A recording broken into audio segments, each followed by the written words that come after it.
Dettol soap, Dettol liquid ఉంటుంది కదా, ఆ డెటాల్ లిక్విడ్తోనైనా సరే చేతులని శుభ్రంగా ఇలా కడగాలి. మోచేతుల వరకు కూడా శుభ్రంగా తరచు ఇంట్లో ఉన్నా సరే కడగండి. అర్థమైందా పిల్లలు?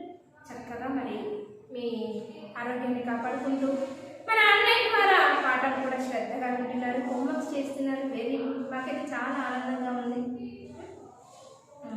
మరి తెలుగు క్లాస్ మొదలైంది, మరి మొదటి పాఠం అయిపోయింది, రెండో పాఠం కూడా చెప్పుకున్నాము. మరి క్లాస్ మొదలైపోయింది, మరి మీరు ఏం తీసుకోవాలి చూడండి.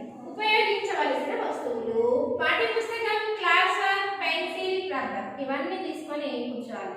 క్లాస్ మొదలైన తర్వాత ఆన్లైన్ కదా అసలు ఏం చెప్తారో ఫస్ట్ విందాము అని అలాగే చూడకుండా ఏ సబ్జెక్ట్ ఎప్పుడు వినాలి అనేది మీకు ఖచ్చితంగా తెలుస్తుంది. మెసేజ్ వస్తుంది కాబట్టి సబ్జెక్ట్ ఏంటి అనేది. దానికి సంబంధించినటువంటి పుస్తకాలన్నీ కూడా దగ్గర పెట్టుకొని అప్పుడు వినడం ప్రారంభించండి. వినగానే మళ్ళీ తర్వాత అమ్మ నాకు ఆ బుక్ కావాలి, ఇది కావాలి, అది కావాలి గుడ్లు పక్కన పెట్టి ఇవ్వన్నాను. అర్థమైందా? సో డియర్ పేరెంట్స్, మీ పిల్లల పక్కన మీరు కూడా ఉండి 20 నిమిషాలు సమయాన్ని మీ పిల్లల కోసం మీరు కేటాయించండి. వాళ్ళకి తగిన విధంగా సూచనలు ఇస్తారని నేను భావిస్తాను. మరి రెండో పాఠంలో ఉపాయం అనే కథ చెప్పుకున్నాం కదా. ఉపాయంతో ఎంతటి అపాయాన్నైనా జయించవచ్చు అని తెలుసుకున్నాం కదా. కాకి చూడండి చక్కగా ఉపాయంతో తన యొక్క ఆపద నుంచి బయటపడింది. ఆపద ఎవరు? పాము పీడ. ఆ పాము పీడ నుంచి బయటపడింది. చక్కగా తన పిల్లలతోటి సంతోషంగా ఆ పెద్ద చెట్టు పైన ఇక ఆనందంగా ఉండసాగింది. మనం ఆపద వచ్చినప్పుడు కంగారు పడకుండా ఆలోచనతో సమయస్ఫూర్తితోటి ఆ అపాయాన్ని ఎలా గట్టెక్కాలి అని ఆలోచించి సరైన నిర్ణయం తీసుకోవడం ద్వారా మన జీవితం అనేది ముందు ముందు సంతోషంగా గడపబడుతుంది. అది కదా కదా తెలుసుకున్నారు కదా చక్కగా. మరి పాఠం వింటారు, అర్థాలు అయితే ఉన్నాయి. ఇక్కడ టెక్స్ట్ బుక్ పేజ్ నెంబర్ 9 తీసుకున్నారా? టెక్స్ట్ బుక్ పేజ్ నెంబర్ 9 దాంట్లో అభ్యాసము అనేది చూసారా? అభ్యాసము చూడండి, ఇక్కడ కనిపిస్తుందా? పేజ్ నెంబర్ 9 అభ్యాసము అంటే పాఠం వినేసారు. విన్న తర్వాత మరి దానికి సంబంధించినటువంటి టెక్స్ట్ బుక్ కంప్లీషన్ ఇప్పుడు నేను మీకు నేర్పిస్తాను. మీరు చక్కగా టెక్స్ట్ బుక్ దగ్గర పెట్టుకోండి. ఏంటంటే నేను బోర్డు పైన చెప్పినప్పుడు మీరు రాసుకోండి. అట్లా అని చూడకుండా చదువుతూ మళ్ళీ ఒకేసారిగా టెక్స్ట్ బుక్ కంప్లీట్ చేయండి. మీరు ఆ పాఠం చదవండి, ఆ పాఠం రీడ్ చేయండి అన్నప్పుడు పాఠం 2 ఉపాయం తీసుకొని ఆ ఆబ్జెక్ట్ కూడా మొత్తం చదువుకోవడానికి వీలుగా ఉంటుంది. అదనాల పాఠం ఒకటే వింటే సరిపోదు. అందులో అర్థాలు, మరి వచనాలు, మరి వ్యతిరేక పదాలు, మరి ఒక్క మాటలో జవాబులు ఇవన్నీ కూడా నేర్చుకుంటాం. వెళ్దాం మరి పాఠంలోకి ఈరోజు. మరి పేజ్ నెంబర్ 9 తీసుకున్నారా? అర్థాలు ఒకసారి చదివిస్తా, చదవండి. తీరము ఒడ్డు, పీడ బాధ, కాకి ఎవరి పీడ? పాము పీడ. వదిలిందా? వదిలిపోయింది. హారము దండ, అపాయము ఆపద. పలుకుతున్నారా? Very good. వెంబడించు వెంటబడు వెంటాడు, విచారం దిగులు. ఇవి అర్థాలు కదా. ఇప్పుడు సెకండ్ బిట్ చూడండి, పేజ్ నెంబర్ 9లో సెకండ్ బిట్ హెడ్డింగ్ ఏంటి ఒకసారి చదవండి. వచనాలు. వచనాలు అంటే ఏకవచనం, బహువచనం. ఏకవచనం అంటే ఒకదాని గురించి తెలిపేది ఏకవచనం, ఒకటి కంటే ఎక్కువగా తెలియజేసేది బహువచనం. మనం కథలో కూడా నేర్చుకున్నాం. కాకి ఎగ్జాంపుల్, కాకి కాకులు. పావురం పావురాలు. సాయంత్రం పూట కానీ ఉదయం పూట కానీ ఆకాశంలో చూస్తే ఒక్క కాకి, ఒక్క పక్షి, ఒక పావురం వెళ్తాయో ఎన్నో గుంపులుగా ఎగురుతూ ఉంటాయి కదా. సో అప్పుడేంటి పావురాలు అంటాం, అప్పుడేంటి కాకులు అంటాం. కాకి వెళ్తుంది అంటామా? ఒక్కటి వెళ్తే అదిగో కాకి, ఒకటి కనపడితే అదిగో నక్క, అవునా? అదిగో పులి అంటాం, అదిగో పుల్లు అన్నాం కదా. అంటే అక్కడ ఎన్ని పులులు ఉన్నాయో అని అర్థం కింద వస్తుంది, అవునా? చూడండి మరి వచనాలు ఇచ్చారు ఇక్కడ. ఏకవచనము, ఇక్కడ హెడ్డింగ్ కూడా బ్లూ కలర్ ఇచ్చారు చూడండి. ఏకవచనము, బహువచనం. ఏకవచనం అంటే ఒకటే. మరి మీ దగ్గర అందరి దగ్గర తెలుగు పాఠ్య పుస్తకాలు ఎన్ని ఉన్నాయి? ఒకటే. మీకు ఎన్ని అవసరం? ఒకటే కదా. అయితే 2, 3 ఉన్నాయి అనుకోండి, 2, 3 అంటే చాలా పాఠ్య పుస్తకాలు ఉన్నాయి. ఒకటి పాఠ్య పుస్తకం, 3 పాఠ్య పుస్తకం, 2 ఉంటాయి, అవునా? అలా ఒకదానికంటే ఎక్కువ దాని గురించి చెప్పేది బహువచనము. చూడండి రెండవ బిట్ వచనములు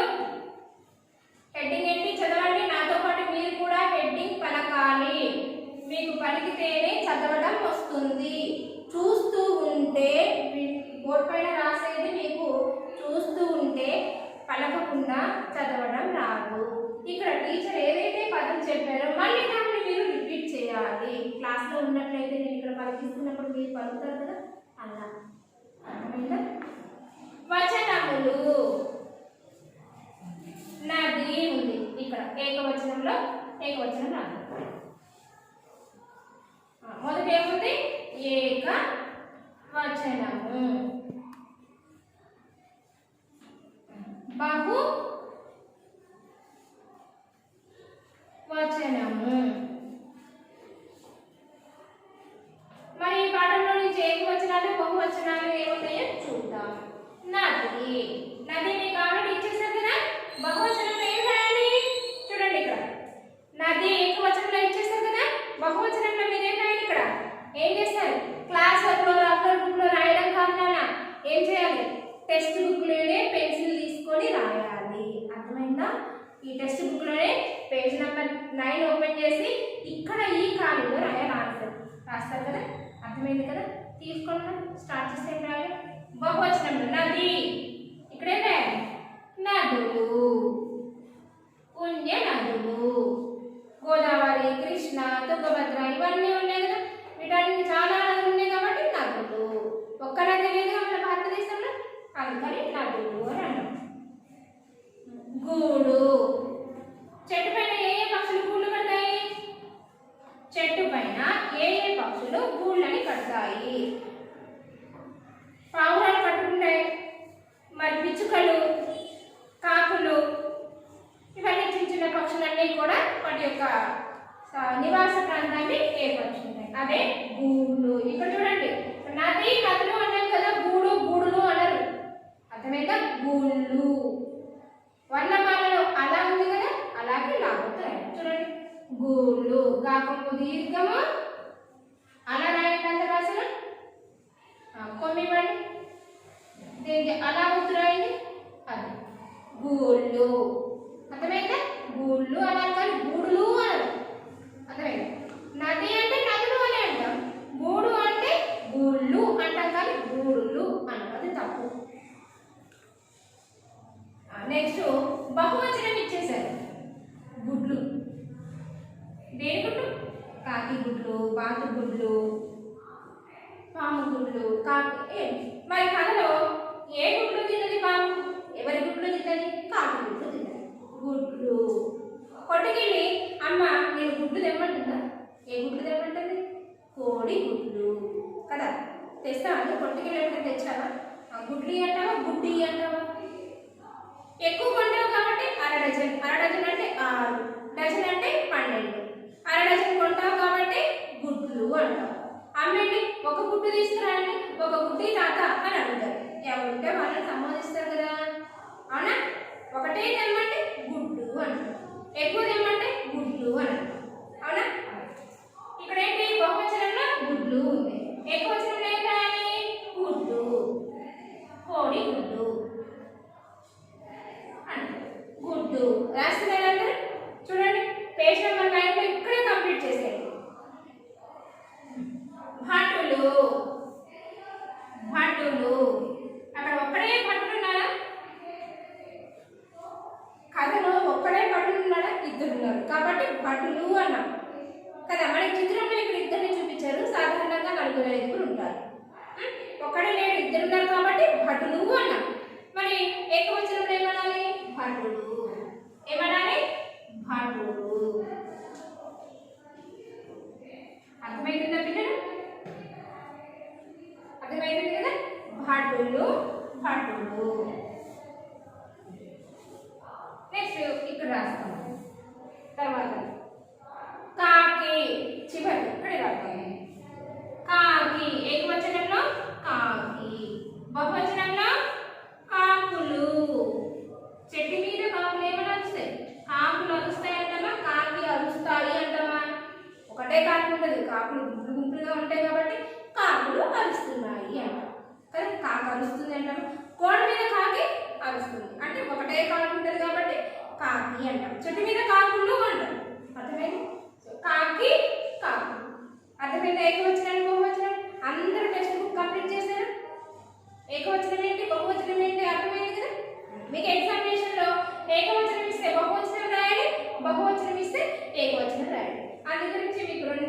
విధంగా ఫిల్ ఇన్ ద బ్లాంక్స్ లాగా ఇచ్చారనమాట. అర్థమైందా? ఈ బిట్ ప్రాక్టీస్ చేస్తారని మీకు టెక్స్ట్ బుక్ లో ఇప్పుడు రాయించాను.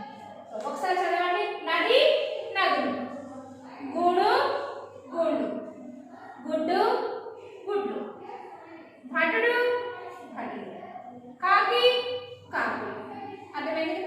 నెక్స్ట్ పేజ్ నెంబర్ 10 వచ్చేసండి. పేజ్ నెంబర్ 10 లో వ్యతిరేక పదాలు ఉన్నాయి. వ్యతిరేక పదం అంటే తెలుసు కదా, అవునంటే కాదని, కాదంటే అవునంటే, వ్యతిరేకంగా ప్రవర్తించడం.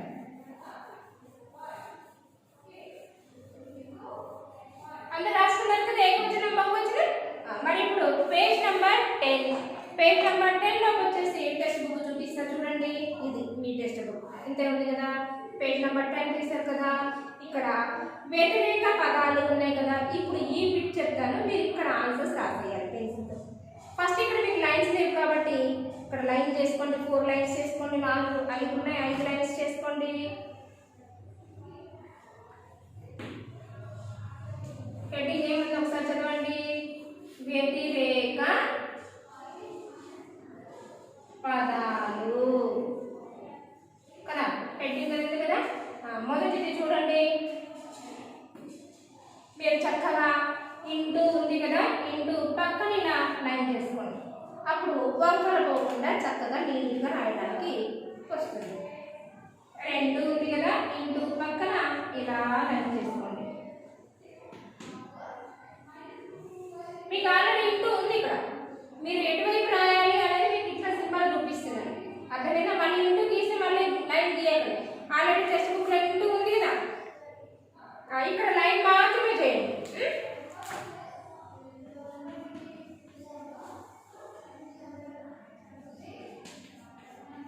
అది మనకి అర్థాలకి ఈజ్ ఈక్వల్ టు వాడతాము, బహువచనం ఏకవచనానికి హైఫన్ వాడతాము, వ్యతిరేక పదాలకి ఇంటూ సింబల్ వాడతాము. అర్థమైందా? పైకి పైకి, కిందికి. వ్యతిరేకం అంటే ఆపోజిట్ వర్డ్స్ కదా, తెలుసు కదా. పైకి ఉంది, ఇక్కడ ఏం రాయాలి? కిందికి, కిందికి లేదా క్రిందికి.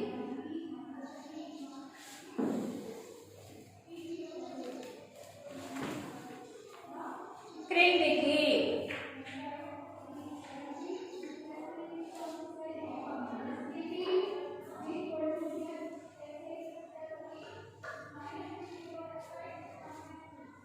నెక్స్ట్ రెండో చదవండి. అపాయము. వ్యతిరేక పదం. పైకి అంటే మనం కిందికి అన్నాం, అవునా? అపాయము నిరుపమాయము అంటే ఎలాంటి అపాయం లేకుండా ఉండడం. నిరుపాయము. చక్కగా లైన్ తీసుకుంటే అదే విధంగా మీరు కూడా రాయగలుగుతారు.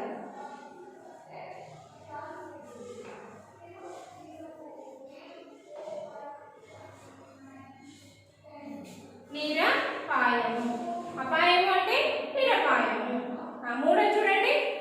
అక్కడ అక్కడ, ఇక్కడ. అక్కడ ఏం చేస్తున్నారు? మళ్ళీ అక్కడ వాళ్ళు ఇక్కడ చూపిస్తారు. ఇక్కడ ఏం చేస్తున్నారు? అక్కడ అంటే ఇక్కడ, ఇక్కడ. నెక్స్ట్ నాలుగో చూడండి. రాస్తున్నారా? ఎన్ని చదువుతూనే పలుకుతూనే రాయాలి. రాస్తున్నారా? తీసుకోవడం. తీసుకోవడం నేను ఇస్తున్నాను, టెక్స్ట్ తీసుకోండి అంటే నేనేం చేస్తున్నాను? ఇస్తున్నాను. వాళ్ళు ఏం చేస్తున్నారు? తీసుకుంటున్నారు. మరి మనం ఏం చేయాలి? ఇవ్వడం అని రాయాలి. ఏం రాయాలి? ఇవ్వడం. తీసుకోవడం, ఇవ్వడం. వాకి బాగొద్దు, ఇవ్వడం.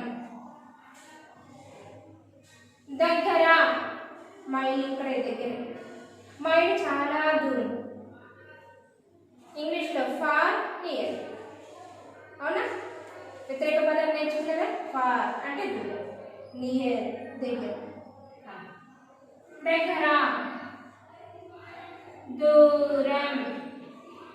అర్థమైందా? తెలుగులో కూడా చాలా ఈజీ వ్యతిరేక పదాలు. ఇంగ్లీష్లో ఎలా నేర్చుకుంటున్నారో అప్ డౌన్. అలాగే ఫార్ నియర్ ఇలా మీరు ఎలా ఈజీగా నేర్చుకుంటారో తెలుగు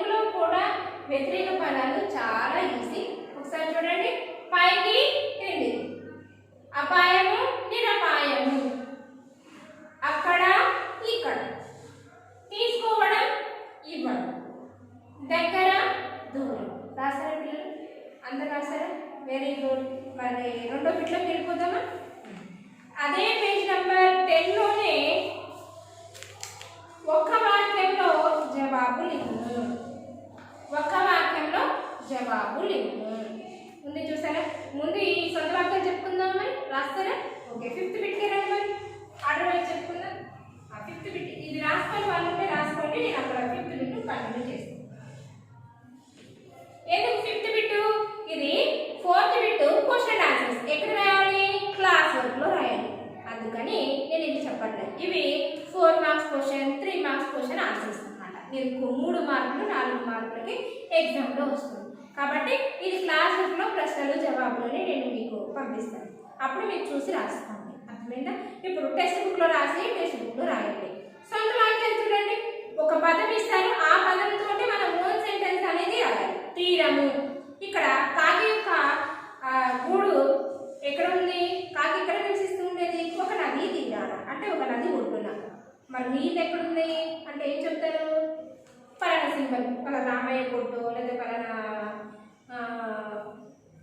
మిషన్ వాళ్ళను, లేకుంటే ఫేమస్ పానీపూరి బండి అని ఫేమస్ ఎవరుంటుంటే వాళ్ళ దగ్గర చెప్తారు కదా. చూడండి, సొంత వాక్యాలు రాసుకోండి 5th బిట్లో.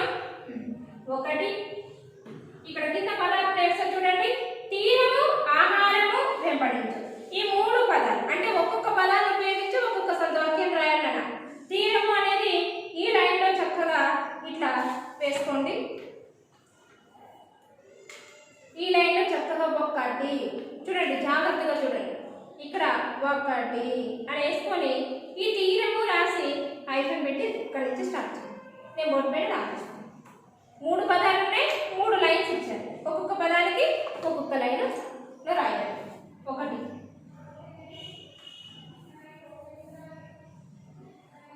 5th bit. 1 తీరము రాశారు. అదే లైన్ చక్కగా అండర్లైన్ చేస్తే ఉంది కదా. తీరం అంటే ఏంటి? మా ఊరు కృష్ణా నది తీరంలో ఉన్నది. రాసుకోండి. మా ఊరు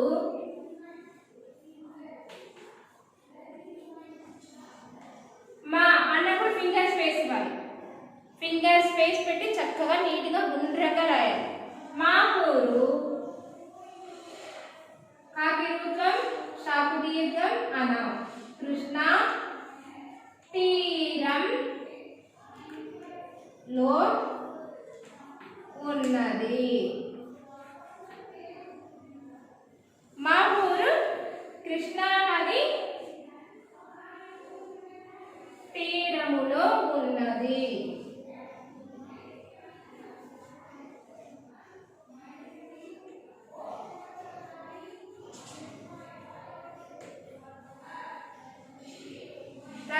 కనిపిస్తుందా? మా ఊరు ఫింగర్ స్పేస్, ఊరు ఫింగర్ స్పేస్, కృష్ణా తీరము అనేది ఒకటే పదం. మనం ఏ పదాన్ని తీసుకొని ఓన్ సెంటెన్స్ రాసాం? ఓన్ సెంటెన్స్ అంటే సొంత వాక్యము. ఆ పదానికి అండర్లైన్ చేసి చక్కగా ఇన్వర్టెడ్ కామర్స్ కూడా ఉంచాలి. అప్పుడు టెక్స్ట్ బుక్ చూడగానే చక్కగా రాశారు, వెరీ గుడ్ అంటారు. తర్వాత నేను మీకు స్టార్ మార్క్ కూడా ఇస్తాను. రెండవది ఆహారము. మనం శుభ్రమైన మంచి ఆహారమును తినాలి. ఎలాంటి ఆహారం తినాలి? శుభ్రమైన మంచి ఆహారం, ఆరోగ్యాన్ని కలిగించే ఆహారం తినాలి. అనారోగ్యం వస్తుంది అని తెలిసిన ఆహారాన్ని తింటారా? తినరు. ఆహారము.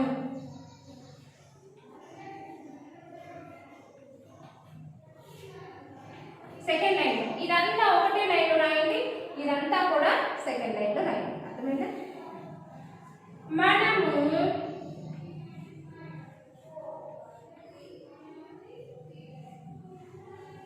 శుభ్రమైన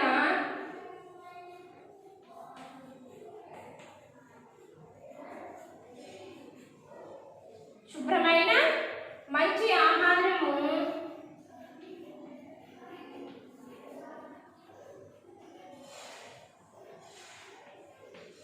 తినవలెను. మంచి ఆహారం తీసుకుంటే ఆరోగ్యంగా ఉంటాము అని. చూడండి, ఆహారము ఓన్ సెంటెన్స్ రాసాం. ఓన్ సెంటెన్స్ లో మళ్ళీ ఈ పదం రిపీట్ అయింది కదా. ఏం చేయాలి? అండర్లైన్ చేసుకోవాలి చక్కగా. మీ దగ్గర రెడ్ పెన్సిల్ ఉంటుంది, అండర్లైన్ చేయండి.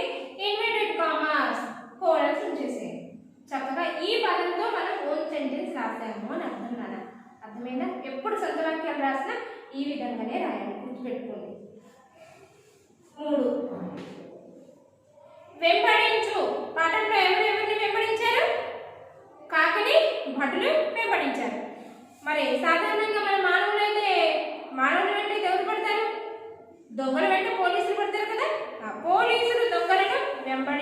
పట్టుకున్నారు.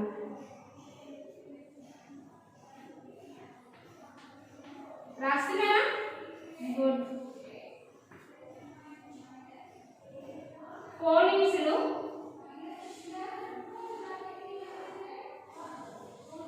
దొంగలను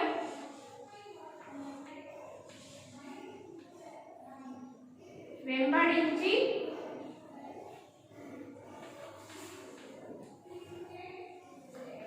పట్టుకున్నారు.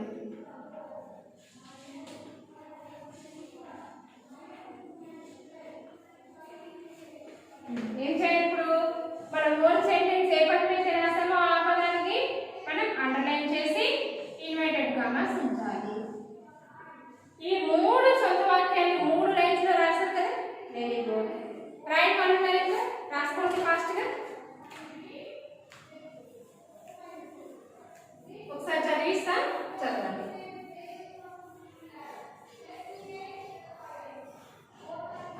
తీరము మా ఊరు కృష్ణా తీరములో ఉన్నది. ఆహారము మనము శుభ్రమైన మంచి ఆహారము తినవలెను. వెంబడించు పోలీసులు దొంగలను వెంబడించి పట్టుకున్నారు. రాశారు కదా. నెక్స్ట్ బిట్ రండి. నెక్స్ట్ బిట్ వచ్చేసి ఒక్క వాక్యములో రాసుకోండి. దాని వల్ల ఉంటే రాసుకోండి.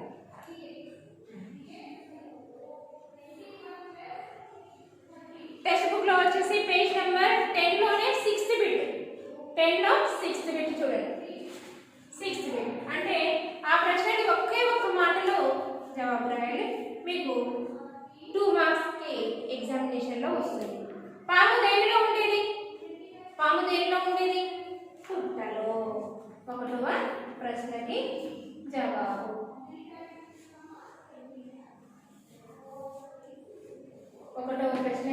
జవాబు రాసుకోండి. పుట్టలో.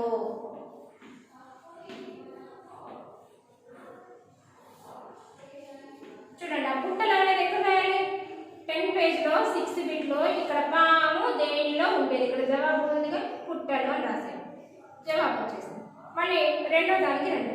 కాకి తన పిల్లల కోసం ఏమి తెచ్చేది? ఆహారం. ఏమి తెచ్చేది? ఆహారము. రాసుకోండి. ఆహారము. వీటిని ఒక్క మాటలో జవాబులు అంటారు. ఒకటే ఒక మాట. పాము ఎందులో ఉండేది? పుట్టలో. కాకి తన పిల్లలకి ఏం తెచ్చి పెడుతుంది? ఆహారం. కాకి ఉన్న చెట్టు ఎక్కడ ఉండేది? కాకి ఉన్న చెట్టు ఎక్కడ ఉండేది? కాకి ఒక పెద్ద చెట్టు పైన నివాసం ఉంటుంది అన్నాం కదా. ఆ చెట్టు ఎక్కడ ఉంది? నది తీరాన. నది తీరాన. నది ఒడ్డున అని అర్థం. నెక్స్ట్ పేజ్ రండి. అవే క్వశ్చన్స్, అవే ప్రశ్నలు మళ్ళీ పేజ్ నెంబర్ 11 లో రిపీట్ అవుతుంది. 4వ ప్రశ్న ఇక్కడ చూడండి. కాకిని వెంబడించింది ఎవరు? కాకి వెంట ఎవరు పడ్డారు? మన వచనాల్లో చెప్పుకున్నాం కదా, భటులు. ఎవరు పడ్డారు? భటులు. రాజభటులు పడ్డారు. చూడండి, భటులు. కాకి వెంట కాకిని ఎవరు వెంబడించారు? చూడండి, కాకిని వెంబడించింది ఎవరు? ఎవరు? రాజభటులు. రాజభటులే కదా కాకిని వెంబడించారు. నెక్స్ట్ 5. కాకి తీసుకున్న హారం ఎవరిది? కాకి తీసుకున్న హారం ఎవరిది? అక్కడ ఎవరు హారాన్ని తీసి గట్టున పెట్టి స్నానానికి వెళ్ళారు సరస్సులోకి? అంతఃపుర స్త్రీలు. రాసుకుంటారు. అంతఃపుర స్త్రీలు. చూడండి పిల్లలు, ఇక్కడ మీకు వర్ణమాల రాసేటప్పుడు అక్షరం 3 రకాల్లో సున్నా, విసర్గ, అరసున్నా చెప్పుకున్నాం. ఇందులో చూడండి, సున్నా వచ్చింది, విసర్గ వచ్చింది. ఇది సంశ్లేష అక్షరం. ఒక అక్షరానికి 1 కంటే ఎక్కువ ఒత్తులు చేరితే అది సంశ్లేష అక్షరము. ఇవన్నీ కూడా మీరు రాసేటప్పుడు గమనించాలి. అప్పుడు మీకు క్లాస్ స్టాండర్డ్ పెరిగే కొద్ది కూడా మీకు వ్యాకరణ అంశాలు ఈజీగా వస్తాయి. అవునా, ఈజీగా నేర్చుకోవచ్చు. అంతఃపుర స్త్రీలు, అంతఃపుర శ్రీనది అని రాసుకోండి. ఎవరిది? హారం అని అడిగారు కదా, అంతఃపుర శ్రీనది. చూడండి,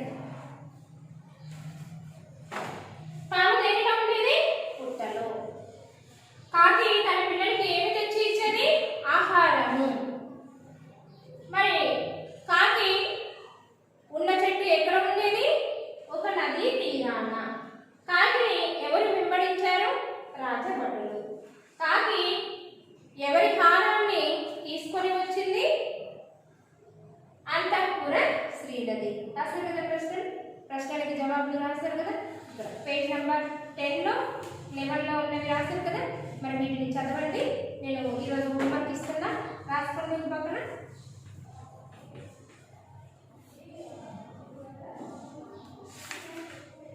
పేజ్ నెంబర్ 10లో కార్బన్.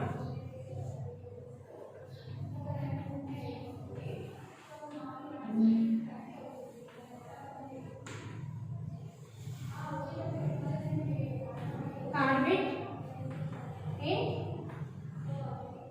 హోంవర్క్. కార్బెట్ ఏముంది చూడండి ఒకసారి, వ్యతిరేక పదాలు. ఆ వ్యతిరేక పదాలు ఒకసారి చదవండి, హోంవర్క్ బుక్ లో రాయండి. అర్థమైంది కదా ఈ నోట్స్? అందరూ టెక్స్ట్ బుక్ కూడా కంప్లీట్ చేసుకున్నారు కదా, వెరీ గుడ్.